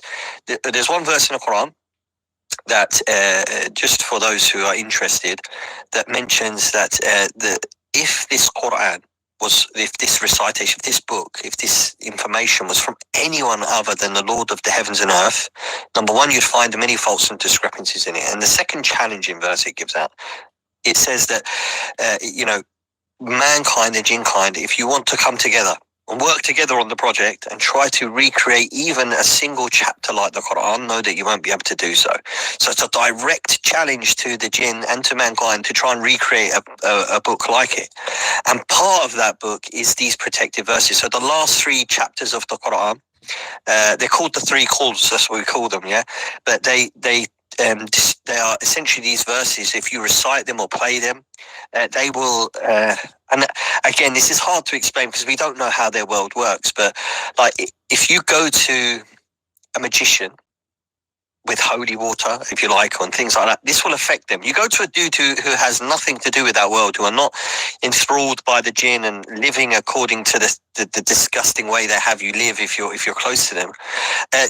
Religious words and that won't affect a person like that. But to an evil person, words in remembrance of God, and that affect them. And we see that in some of these. There's particularly in the Middle East, they love these stories where they go to where the magicians hang out, and then righteous men will go there and recite the words and harm these guys, and harm the jinn. They do it, maybe erroneously for entertainment. They shouldn't really be doing that, because every deed is by its intention according to Islam. So these prayers and these statements are only as good as the arm that wields them, like the sword. The sword against the assailant is as good as the arm that wields it, right? So the more convinced you are, and the more needy and desperate you are, and the more hope and help you desire from your Lord when you recite these things, the better the effect will be. Essentially, that's how it works. So there's the 3 calls, and there's one particular thing called Ayatul Kursi, which is the chapter, the verse of the throne, which talks about Allah and Him and who He is and how He doesn't require sleep, and He doesn't get tired, and He's available all times for mankind's needs, and He keeps everybody alive, and so on and so forth. I've definitely made a mistake there. It doesn't say that last bit I just mentioned, but effectively you use this verse, and this verse is incredibly powerful, so much so that the Prophet, peace be upon him, advised people to recite it before they go to bed, particularly children. You should get them to read it, and it wards off horrible nightmares, because the jinn, that we didn't mention, it's just so many things, Holly, we ain't gone into, but they have some sort of domain over the dream world, if you like, the realm of the dreams. So in Islam, Allah, God, He can give you a beautiful dream, and it normally is a beautiful dream. It makes you feel really good, and it's something religious or holy or wonderful happens to you. It's normally from God. The second is a dream that occurs due to your daily activities. So now, say if you were watching the Formula 1 racing, and then in a dream you're winning the race, perhaps, a dream like that I might have, that would be the dream you have, right? But then there's one from the devil. And normally these are scary, horrible, and they cause fear, and particularly children. There's dreams I remember from being a kid, absolutely awful, scary dreams that I still remember to this day. These are dreams from the devil. They do it to torment. They want us to wake up and be in fear and talk about them and spread how scary it was. They just enjoy that sort of entertainment for them. But the jinn, they have a domain over that. So if you recite the verse of the Kursi, and we share it in the comments maybe, that verse and will protect you. And in a very specific way, the Prophet said, because the angels are not our slaves, they belong to Allah, they're His creation, He will send an angel to protect you overnight. Now, can you see it? Is it right? No.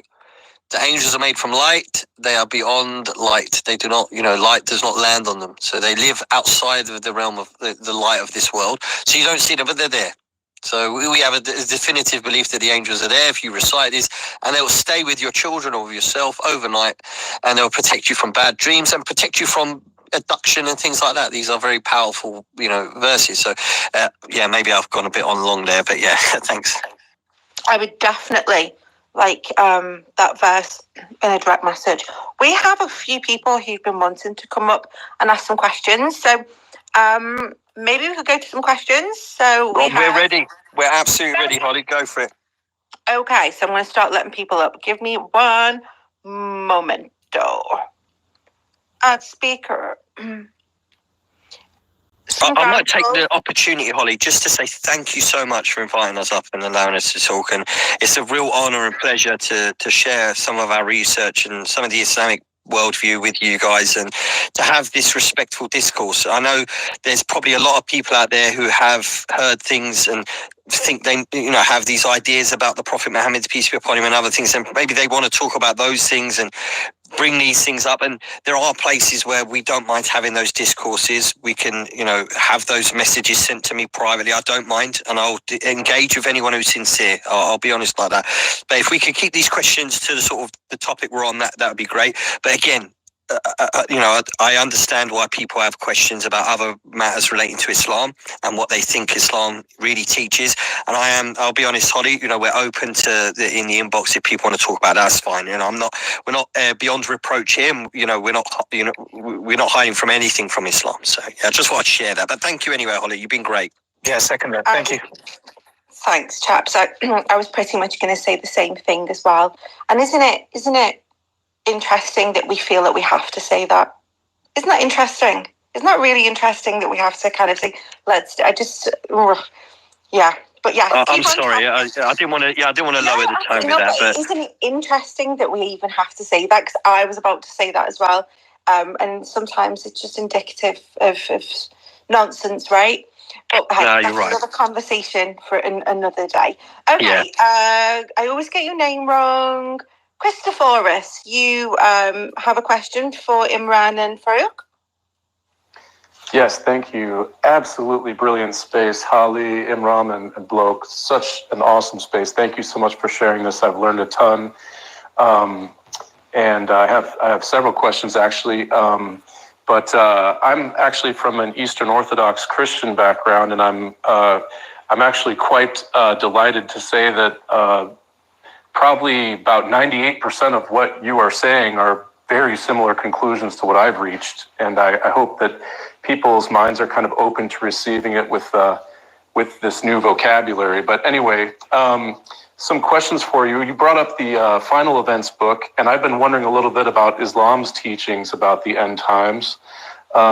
Is there any sort of Messiah or Antichrist type of episode according to Islam, and might UFOs and Jinn play some kind of role in that? That's one of the speculations of the Final Events book from a Christian perspective, but I'm wondering if Islam has any thoughts on that. Is there a Messiah and Antichrist type showdown? Is there a possibility UFOs play a role in that? Yes, so it's a very interesting question. Well, I'll try to keep it concise, and then I'll give it up to Faruq, because obviously it's not the space to go. That's a whole different topic in and of itself. But there is a similar character in Islam. We would say it's the same, but we call him as Ad-Dajjal, which is this figure that comes near the end of time, which is essentially the Antichrist, who was spread a lot of. He's considered the greatest test to date for humanity, and he will spread a lot of deception and corruption, and there's a whole list of events that take place, and there's books written on this, end times and what takes place and the chronology of these things. But specifically in relation to the UFO topic, now we've spent a lot of time speaking about this and discussing this. Is there a link between what we're seeing now and this figure at the Dajjal appearing, or the Antichrist appearing? We have lots of thoughts on this, but here's what I would say in regards to this. I think there definitely is a link, and the area I'm specifically interested in is just public and social and just civilizational perception and the way those things shift. So we know we after the Enlightenment, you had this whole period of secularization of the world where everyone turned away from God and it became very materialistic and all about what we can see and what we can touch and what we can taste, and science is brilliant. Within its domain, it's fantastic, but there's other aspects to life as well. But those things were pushed. Rationalism, empiricism was pushed. All other epistemologies were sidelined. And people generally developed a very sort of materialistic way of looking at reality. The supernatural, the unseen, all of these things weren't recognized or considered as real. What we're seeing, especially in the past maybe decade, and especially in the past maybe 5-6 years, especially with the advent of this topic and the interest in this topic, is that materialist bubble, we're seeing a tear in that bubble. It's opening up now. People are opening up and looking beyond those sort of dry way of looking at reality, which cuts you off from finding answers to your deepest existential questions, or finding spiritual fulfillment even. People are moving away from that now. So there is a shift, and this shift is being encouraged by the elite and the people in power. Now, it's an interesting area of speculation. Why are they allowing this to happen now? Are they preparing the human mind to submit to these beings that appear as higher intelligent beings that are out for the good of humanity? And would this lead to the advent of the Antichrist or the Dajjal? Maybe there's a link here. Potentially there's a link here. But obviously there's a lot of speculation, and it's early days at the moment. We don't know how it's going to pan out. We don't know what the official narrative is going to be from the government as to what these beings are and why they're here. It seems like from the academics and the government, what's the general message that's been pushed is that these beings are good. They may have seeded us on this planet. They may be the ones that create. So we see them as a type of God. So that, and even it's fascinating.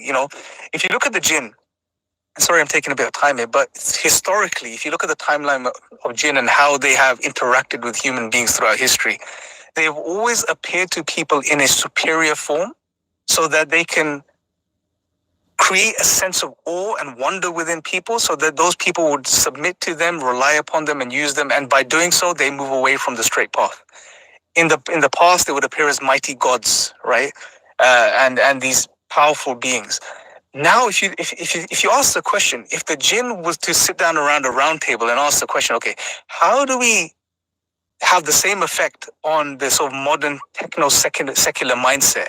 How do we have the same impact as we did on the people of the past to whom we appeared as gods? Well, the natural outcome is we'll appear as a highly civilized, advanced race of beings that can run circles around the best technology of today, the fighter jets of today. And that will cause a lot of awe and wonder within people, and especially the elite and the power people in power, the governments. What they want is the power, essentially. So if you can show them technology which is far more advanced than what they have, they want a piece of that pie, right? Essentially, so that's what they want, and they'll do anything to get that. So they've got you at that point. Now, where this leads and how it pans out, does the government know that these are the Jinn or these are these demonic beings that are masquerading as ET? And they are hiding that and they don't want people to know? I don't know. I don't know the answers to that question, but these are interesting areas of speculation. I've gone on a bit. I'll pass it over to Faruq. Anything you want to add, bro, to this? No, you absolutely nailed it. I do see some of our other, we have quite a few brothers and girls as well who help us with the research at IREP. And Sam El Genius, he's one of the guys that helps us. Before I pass it, I don't know if Holly wants to open it up to other speakers to say their part. The end of times is pivotal, actually, to Islamic eschatology. The whole topic itself, there's been many books written on it over the centuries that Islam's been here. And I see it as kind of like a baton passing from Christianity to Islam. That's our view. Obviously, the Christian brothers and sisters may disagree with us there. But the Prophet Muhammad, peace be upon him, he spent quite a lot of time talking about the end of time, so much so that the companions used to fear that it was going to occur in their time. And he spoke at length and warned at length of the Masih ad-Dajjal, the false Messiah who would come at the end of times. And the reason he spoke so much about it is because the false Messiah will be similar to a prophet in that what seems like miracles would occur at his hands. he would bring, wealth and abundance of food and water at a time where there will be a great war in our view. So prior to the advent of Dajjal, there will be a great war, and this war seems to be nuclear. So Prophet ﷺ, he described that there would be such a great war that even the birds that try to fly over it would fall down from the great calamity of that war. So it indicates that this war would be a war that, affects not only the earth, but the air above us as well. So some of the scholars in modern day have speculated that this could be indicative of a nuclear war. So this war will be so great. And the Prophet, peace be upon him, he said that around 99 of every 100 people would perish in that war. So this would reduce humanity to a very low number. So we'd become, unfortunately, we're going to be a much smaller number as human beings. And in that time of desperation and difficulty, when human beings are struggling the most, a righteous man will arrive. And this man will bring justice, and he will share wealth, and he will be helpful. But during that time where, rather than everyone being rich, just everyone's surviving and being treated well and looked after, during that time of difficulty, another gentleman will come. But he's not a gentleman, he's an evil man. But he will come across as very righteous, very pious, and he will perform what looks like miracles. And he will call out to like one example the Prophet gave, he said he will call out to the earth, the empty quarters of the earth, and its treasures would literally come out of the ground and follow him like bees. It would be very bizarre miracles this false Messiah would do. And he will offer certain towns and people more wealth and more food. And the people who accept it, they will become lost. And there will be some groups and towns who understand who he is the false one, and they will deny it, and their life will become difficult. And it will be a very, very difficult test for humans at that time. And that is what relates back to my statement earlier regarding dead loved ones coming forward. One of the very difficult tests that will accompany the false Messiah will be that some people will deny that he is the Lord Most High. They'll say, you can't be God. You're some dude walking around with a manky eye. Like, who are you? And he will call forward two beings that look like their parents. And they will speak in the voice of the parents. And they will say, this, my son or daughter, this is your Lord. Worship him and follow him. And it will be such a difficult test for that person that many people fall for it. And only a handful of the righteous will survive these sort of tests. And it sounds very dramatic and over the top, but it will happen at a time when mankind is at its weakest point. And, it's very unfortunate that these events will happen, but this I believe we think they'll happen. And the Prophet spoke so much about this topic that, like you said, Imran, it is a completely different topic in and of itself, and we could probably speak.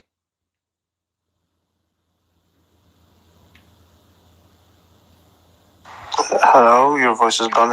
Yeah, we lost you. Oh, we stopped. You back? What happened? Someone kicked me, man. It's the phenomenon at work. Should we move to? Sorry, chaps. I've literally got another 15 minutes. My little boy keeps poking his head round. I'm so sorry. Don't be sorry. Just it's family, right? So, whose question was next? Sam. Hey, Sam. Hi, everyone. Hello, hi, welcome. Ali. Thank you. Awesome space, guys. I wanted to touch on two key points related to also what Christopher's have said. I personally have a friend who's an experiencer who wouldn't deny that the phenomena is Jinn. However, when he saw his grandmother, he refused to accept it, that it was part of the deception that he's going through. And at the same time, I've been a while away from the tradition of Islamic that I was raised on. But to touch on the idea of the Antichrist relating to NHI, is just like what Faruq has said. I've seen many experiencers, like Mark Sims, the friend of Danny Sheehan. He mentioned that these NHIs are our ancestors. It's what humans go through reincarnation and become into a higher form. That there is a sheikh called Imran Hussein. He mentioned that the promoting reincarnation is part of the eschatological form of the deception of the Antichrist, or how the end times are happening. Maybe it's seeding to these times.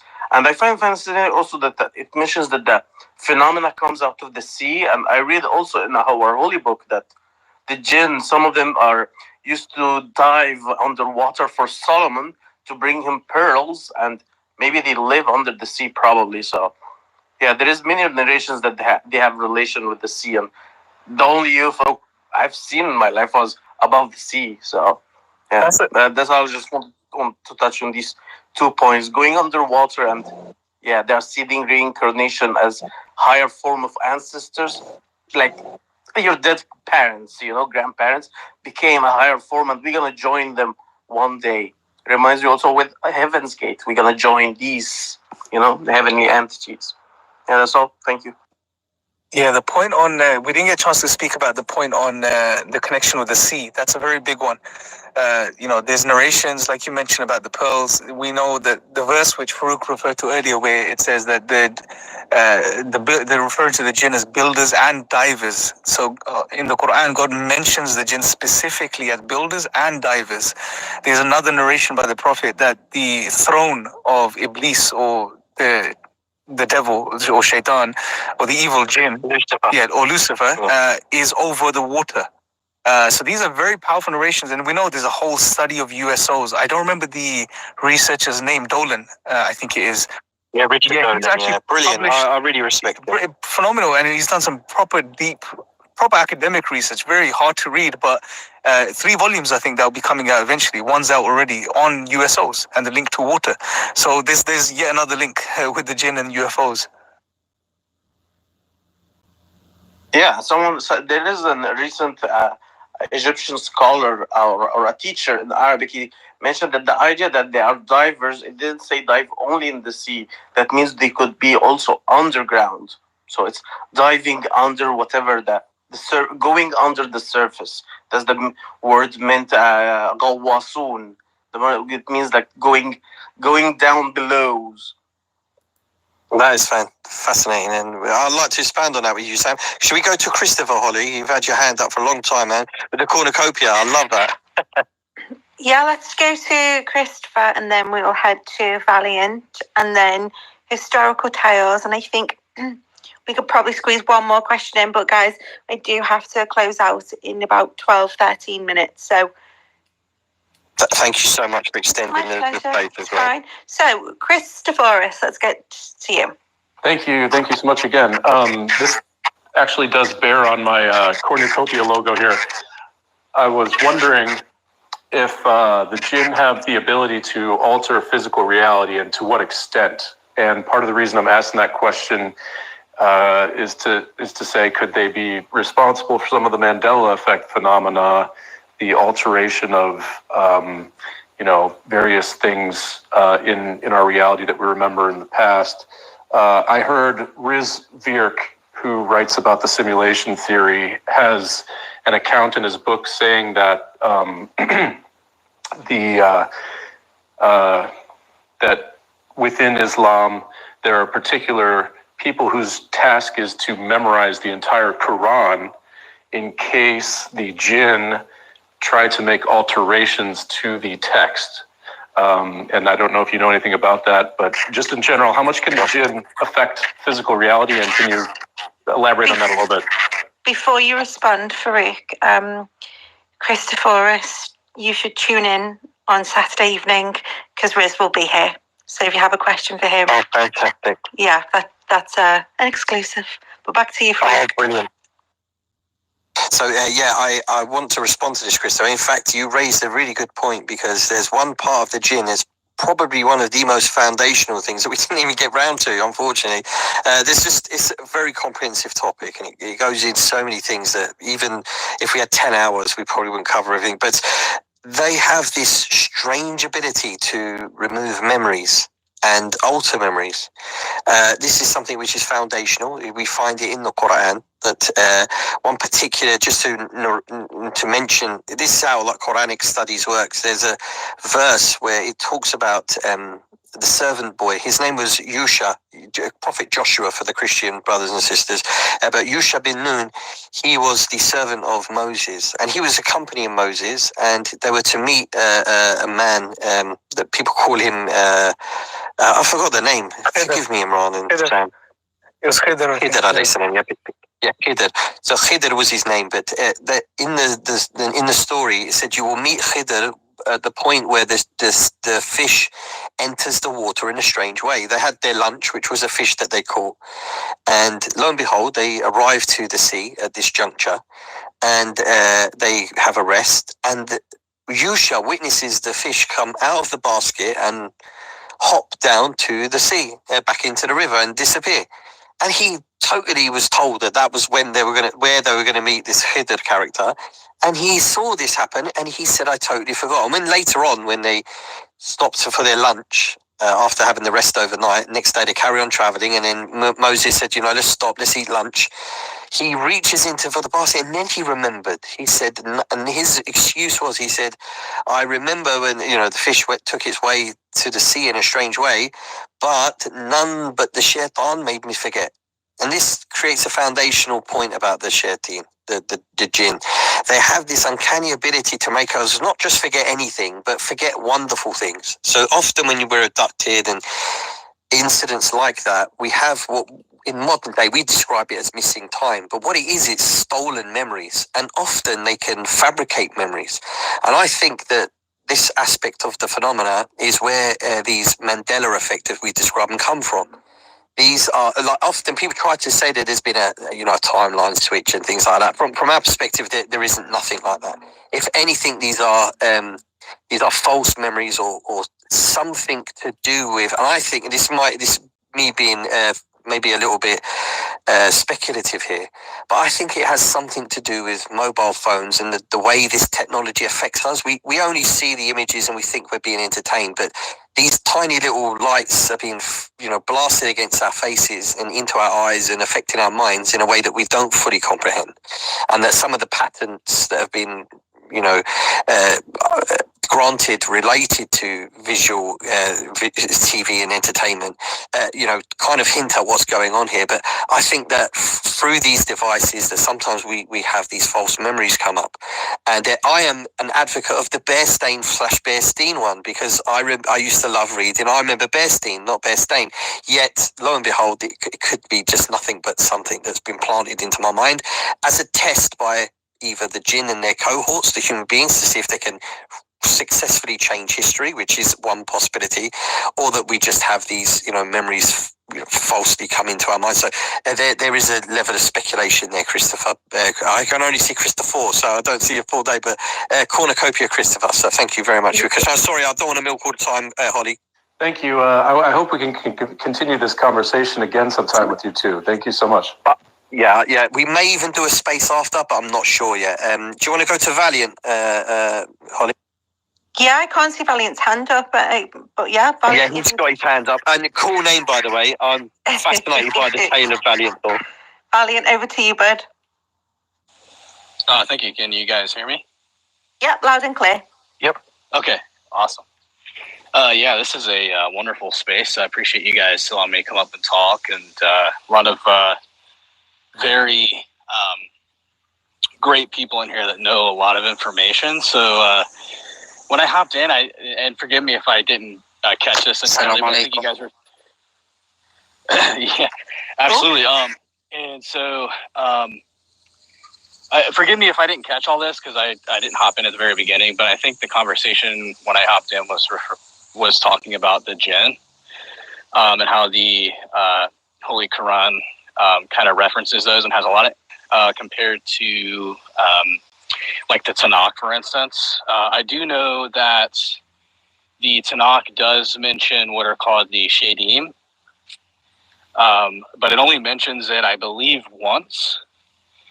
And they have some similarities in the sense that they operate in the darkness, they dwell in far off, desolate places, essentially, but they don't really mention whether or not they're actually of smokeless fire or have any type of what would be considered a physical form, but more so they talk about how they're invisible.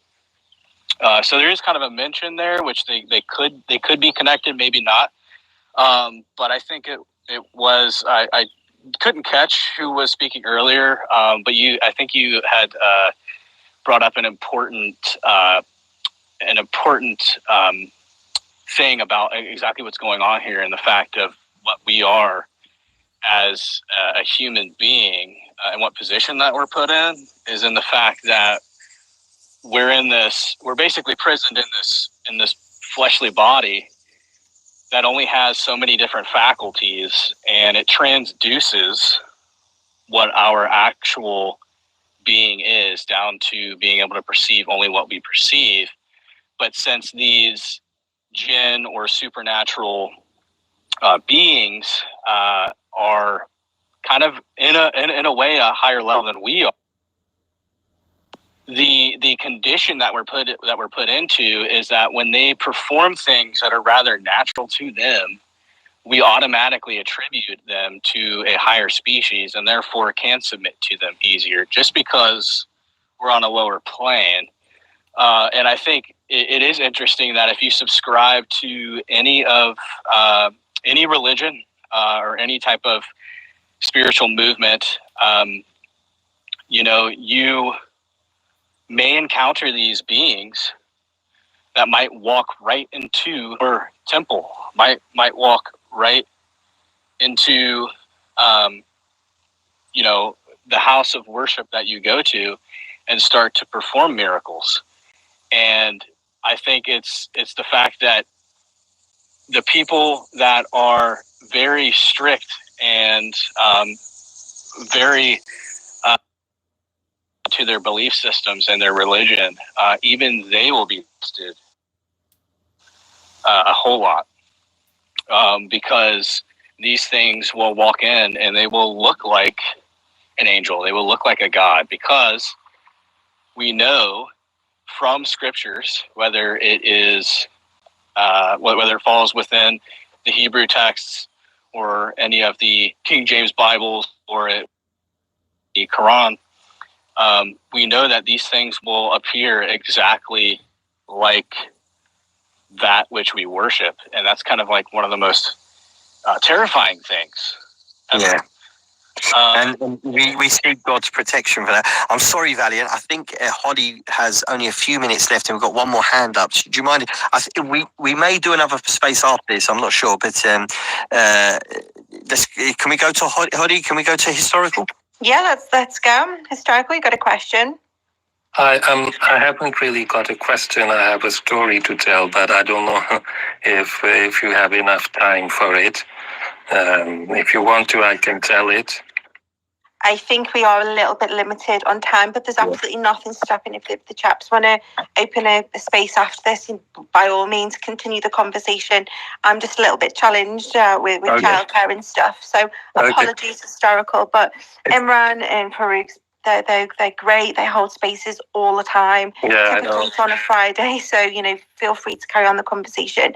Taj, thank you, historical. Taj, you just joined the space. Do you have a question or something for the chaps before we close up? Taj? Yeah, Taj is probably he's ducked out. So. He's ducked.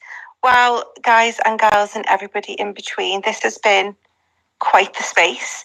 I've certainly learned a lot, and I'll be probably hitting up both your inboxes for the rest of the evening with further questions. So please do a carry on space.